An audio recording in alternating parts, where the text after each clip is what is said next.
তুলে দেখি। Very good, স্যারকে তুলে দিচ্ছি।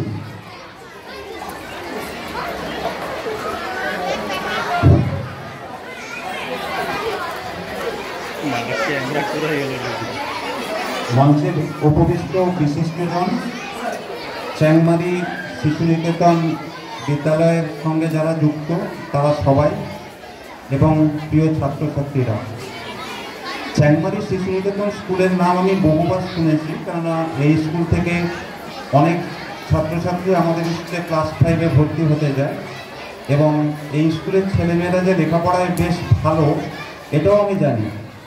তবে এই রাজাডাঙ্গা স্কুলে 36 বছর চাকরি করলেও কখনো এই স্কুলটাতে আসা হয় না। তো রাসেল অনেক দিন থেকে আমাকে বলেছিল এবং বারবার আজকেও সে ফোন করেছে, আজকেই প্রথমবার আসলাম। তো এত সুন্দর একটা অনুষ্ঠান এখানে হচ্ছে দেখে খুব ভালো লাগছে এবং এই স্কুলটাকে দেখে আমার শান্তিনিকেতনের স্কুলগুলোর কথা মনে পড়ে। শান্তিনিকেতনে আমি বহুবার গেছি, সেখানকার অনেক স্কুলের চেহারাকে এরকম।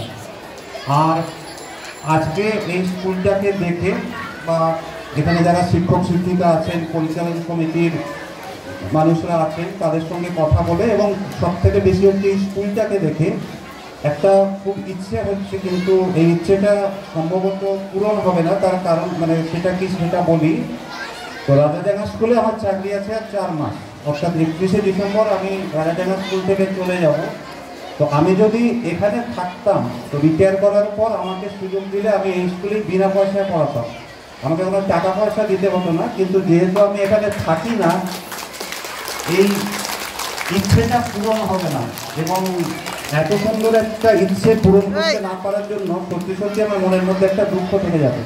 তার কারণ হচ্ছে, একদিন তো রাজাডাঙ্গা স্কুলে পড়াবার জন্যই এসেছিলাম, প্রচুর ছেলে মেয়েকে পড়াতাম, ক্লাসে পড়াতাম, ক্লাসের বাইরেও পড়াতাম।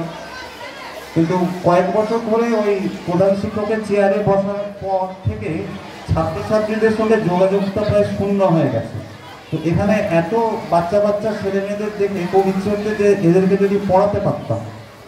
তো ওই যে বললাম যে ইচ্ছেটা সম্ভবত পূরণ হবে না, তবে যদি এখানে থাকতাম আমাকে পড়াবার সুযোগ দিলে আমি অবশ্যই চ্যাংমারি শিশু নিকেতনে পড়াতাম এবং তার জন্য আমাকে কোনো টাকা পয়সা দিতে হতো না।